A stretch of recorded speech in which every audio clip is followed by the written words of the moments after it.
As Americans, we have a First Amendment right to peacefully assemble, to petition the government, to express our views. We absolutely have a right to protest. And I think it's really important, frankly, that we exercise our democracy muscles right now. We need to regain, I remember during the first Trump term, knitting my pink pussy hat and being out on the streets with my daughter and all of our neighbors protesting from day one.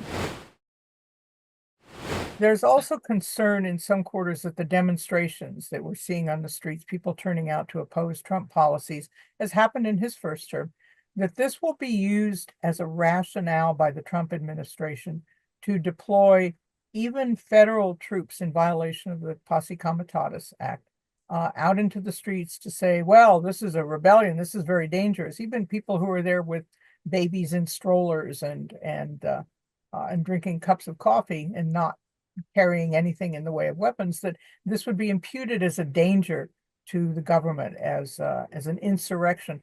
And it sounds far-fetched, but so much of what we've been talking about would have sounded far-fetched a half dozen years ago. Yeah, we should not discount things simply because they sound far-fetched. And I think this is a perplexing issue. As Americans, we have a First Amendment right to peacefully assemble, to petition the government, to express our views.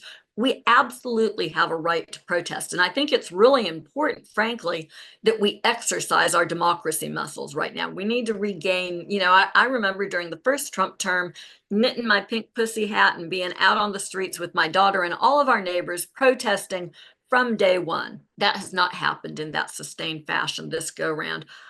Some of it, I think, is this concern people have that Donald Trump might deploy the military in the United States. And as you mentioned, Pat, presidents can't use the military for domestic law enforcement because of something called the Posse Comitatus Act. But like everything in the law, there are some exceptions. And so Trump could, there's a theory that he could invoke the Insurrection Act and use that to deploy the military on American streets. He can only do that if there are these sort of violent, out of control protests and everything's crazy. And of course, I have heard people say a number of things. The fact that he could mischaracterize protests, the fact that in many protests there might be one person who does something that's either misconstrued or maybe somebody does do something violent and that one act gets blown out of sorts, or even that you could have false flag sort of activity that would be used to trigger the insurrection attack. I think that there is a lot of anxiety around protests for this reason. But this is not a straight line path forward for Donald Trump. I mean, you're talking about deploying American troops on American soil against American civilians. And I have never been fully convinced that he wants to go there. Not that we might not get there during this administration. Look, I mean, I think that that's a possibility we can't discount. I think a problem that we sometimes have, though, is we have this vision of Donald Trump as being all powerful and of his autocracy as being inevitable because he gets away with so much. And again, I think that this is an area where we need to be vigilant. We need to demand that our rights be protected. If there were protests that he tried to shut down, if the Insurrection Act were invoked, there would be a lot of people in court very quickly. And again, that would be a moment where we would have to rely on the courts to protect our rights. What have you learned about how Americans don't understand how their government works? Well, I'll tell you, I sort of think that the silver lining of the first Trump administration was that people actually got really engaged with government in ways that we had not seen for a long time.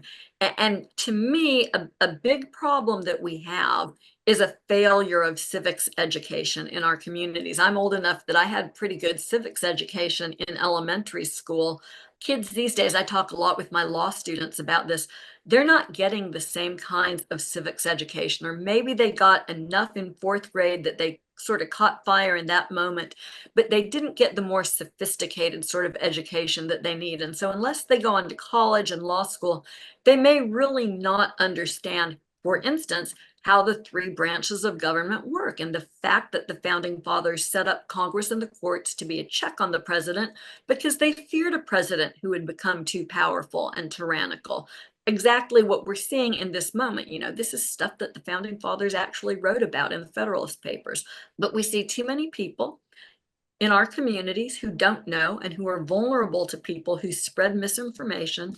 That's why I just, really every time I see the vice president who knows better saying things about our form of government that are not true, it makes me want to double down on the effort to reinstate civics education in our country. That's something that we're going to have to do to get through this. We need a civics vaccine. Yeah, we do.